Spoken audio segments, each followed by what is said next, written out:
Bom, gente, essa semana, como vocês veem aqui no cenário, não vai ter podcast e eu vou explicar por quê. É até difícil falar, para ser sincera, mas eu nunca imaginei que eu fosse ser, enfim, protagonista de uma história de imigrante. O que acontece? Eu, com meu marido e minha filha, a gente está preso no Egito. Eu vou explicar melhor o que aconteceu. É o seguinte, a gente mora na Espanha, a gente está na Espanha, tá vivendo lá desde agosto, né, do ano passado, e o meu marido e a minha filha, eles têm cidadania portuguesa. O meu processo ainda está em trâmite. E quando a gente saiu da União Europeia, eu não imaginei que pudesse dar problema, porque o meu processo estava em trâmite. Então a gente saiu, para vir para cá, né, para o Egito, e domingo, último domingo, quando a gente foi embarcar, eu fui barrada no embarque. O cara da empresa, foi a empresa de aeronave, que na verdade foi uma confusão, vou explicar melhor. Na hora que a gente foi fazer o check-in aqui, a mulher falou assim, você não pode embarcar porque você ultrapassou o período de estadia na União Europeia, que na verdade eu fiquei 4 meses, sendo que a gente pode ficar 90 dias. Aí eu expliquei, eu falei assim, não, eu sou mulher de cidadão português, eu tenho aqui minha certidão de casamento, apresentei para ela toda a documentação, ela tirou foto de tudo que eu tinha, inclusive comprovante de residência na Espanha e tal. E aí ela me liberou. Só que aqui no Cairo, você passa por um raio-x, aí você passa pela imigração, você sai da imigração do Cairo, e depois tem outro raio-x antes de entrar no avião. E aí, nesse segundo raio-x, eles me barraram. Então, quando eu passei pela imigração do Cairo, eles carimbaram no meu passaporte cancelado. O meu visto do Cairo está cancelado, aliás, o de nós 3. E na hora do embarque, eles me bloquearam, né? Me barraram, falaram que o Tadeu e a Maia poderiam embarcar, mas eu não poderia embarcar.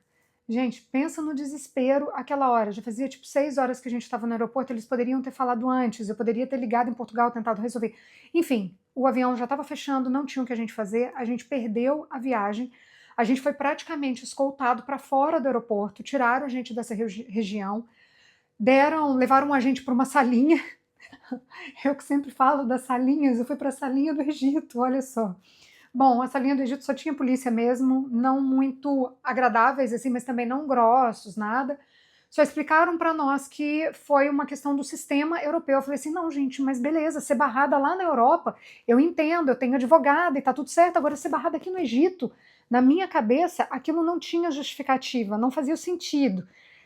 Ai, mas enfim, meu pensamento era só, eu quero voltar, eu quero sair daqui, eu estou num país muçulmano, meu marido e minha filha podem, se eu ficar aqui sozinha, eu sou mulher, aí sabe quando, tipo, aquele monte de medo na tua cabeça vai despejando, minha filha tem aula, vai perder a aula, ela já está prejudicada, porque ela começou nas aulas na Espanha um pouco atrasada, enfim, parece que a responsabilidade cai na gente, assim, naquele, né, o peso cai em cima da gente, de uma vez. Enfim, falaram que não podiam fazer nada, que não podia fazer nada, que não podia fazer nada, tiraram a gente do aeroporto. Aí a gente começou uma saga, porque eu não queria vir para o hotel, a gente está no hotel agora, né, que era o hotel que a gente estava antes, eu não queria voltar para cá porque aqui é longe do aeroporto. Fomos procurar uma casa de Airbnb, o cara ficou de dar resposta em 24 horas, eu não tinha como dormir no aeroporto, né, cancelei o Airbnb, arrumamos uma casa no Booking.com. Aí essa casa, chegamos lá, parecia assim, cena de guerra, por fora era linda, dentro parecia assim que tinha acontecido um tiroteio dentro da casa, além de ser muito suja, tinha tipo louça, lixo sujo, os lençóis eram usados, não tinha toalha pra gente tomar banho, isso eu tô te falando domingo, meia-noite. Enfim, a gente ligou aqui pro hotel, se eles podiam aceitar a gente de volta, porque é muito de última hora, pegamos um Uber e viemos até aqui, e aqui ficamos. Aí, no dia seguinte, a gente foi até o consulado português, e no consulado português, o que me falaram lá é assim, você é cidadã brasileira, você tem que ir na embaixada brasileira, a gente não pode fazer nada por você aqui. Pensa, eu saí da embaixada, sem brincadeira, meu coração assim, palpitando, falei, gente, o que eu vou fazer? Como é que eu vou embora? Minha casa, minhas coisas estão lá, sabe? Minha vida está lá na Espanha.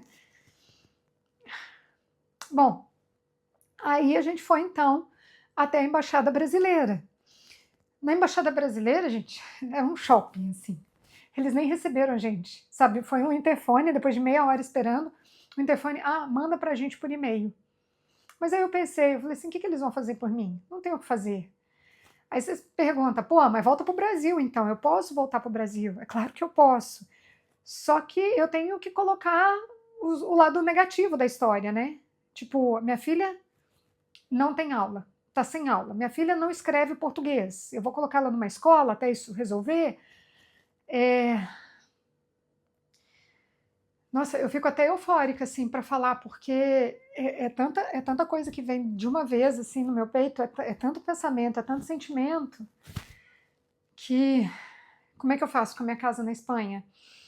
E eu vou para o Brasil, e se não der certo do Brasil de voltar, e enfim, quanto tempo que eu vou ficar no Brasil? E minha vida não tá lá, sabe? Eu não tenho as coisas no Brasil, eu tenho família, ok, mas não é minha vida.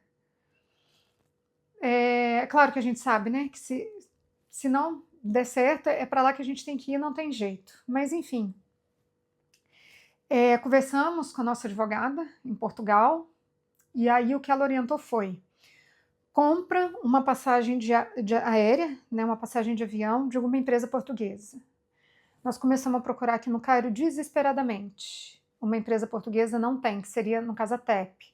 Aí achamos voos direto para Portugal, que é com uma empresa daqui do Egito. Nós fomos no guichê para comprar passagem, mostramos o meu passaporte, que está lá o prazo expirado, né, dos 90 dias dentro da Europa, apresentamos toda a documentação e perguntamos para a mulher que estava atendendo, uma egípcia. Falou assim, nós vamos ter problema para entrar na Europa? E a mulher falou assim, não, tá tudo certo. Bom, enfim, a gente está nesse pé agora, nós vamos pegar o voo, aliás, a gente vai para o aeroporto pegar o voo amanhã para tentar chegar em Portugal, e depois de Portugal a gente vai por vias terrestres até a Espanha. Por que eu resolvi compartilhar isso aqui com vocês? A minha primeira ideia não foi contar para ninguém. Sabe por quê? Porque eu tenho certeza que alguém ia falar assim, porra, essa menina mora tanto tempo fora do Brasil, não sabe o básico, que burra. Porque assim, é verdade, as pessoas na internet são sem coração, sabe? São, assim, elas são super fortes, na verdade elas não são sem coração. Elas são super-heróis, elas são melhores que todo mundo, elas sabem mais que todo mundo, até porque isso é um comportamento humano. Quando a gente não está no lugar da pessoa, a gente sempre sabe o que a pessoa tem que fazer. Mas quando a gente passa por um perrengue, a gente está na nossa pele.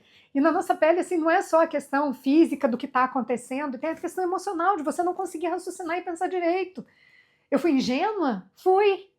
Mas e aí? Aconteceu. E aí eu pensei, as pessoas vão me julgar. E aí eu me lembrei automaticamente das mulheres que me contam histórias, e uma coisa muito comum, as que são vítimas de relacionamentos abusivos, ou de golpe, ou de N fatores. Uma coisa que elas sempre me falam, é comum em todas elas, e agora eu senti na pele, é assim, eu não conto para ninguém com medo do julgamento alheio, com medo das pessoas me acharem burra. E depois eu pensei, eu falei assim, mas é graças ao depoimento dessas mulheres que outras mulheres deixam de ser vítimas. Então, eu acho que é uma atitude extremamente corajosa. Até porque, se a gente for pensar, a pessoa que está julgando, a pessoa que está lá atrás falando mais é burra, mais é tonta, mais não sei o quê, provavelmente é uma pessoa que está aqui, ó, deitada na cama assistindo a vida das outras pessoas acontecerem. Então, deu merda, arrumo não. Reconheço que eu errei, reconheço que eu fui ingênua, reconheço que eu tenho um pepino imenso para enfrentar pela frente. E, por outro lado, eu tento agradecer que eu não estou passando por isso sozinha, enquanto muitas mulheres passam sozinhas. Eu me senti muito, sabe, na pele das mulheres que às vezes estão num país muçulmano precisando de ajuda, e o tanto que não deve ser difícil aquilo. E graças a Deus eu estou com a minha filha, eu estou com meu marido. Então, e eu também não sou vítima de nada, né, de nenhum problema com o marido louco no Oriente Médio, nada disso. Então é isso. Resolvi compartilhar por esses fatores, e eu espero que a semana que vem eu esteja aqui. Só um detalhe, como estou com visto cancelado, a gente também não está saindo muito na rua. A Maia e o Tadeu agora foram correndo no supermercado comprar alguma fruta para a gente aqui. A gente não está andando muito, porque aqui tem policiamento em todo lado. Nunca pediram nosso passaporte. Mas Lady Murphy, né, vai que agora pede, e o nosso visto está cancelado, como é que a gente até explicar, até, né, dar toda a justificativa, enfim.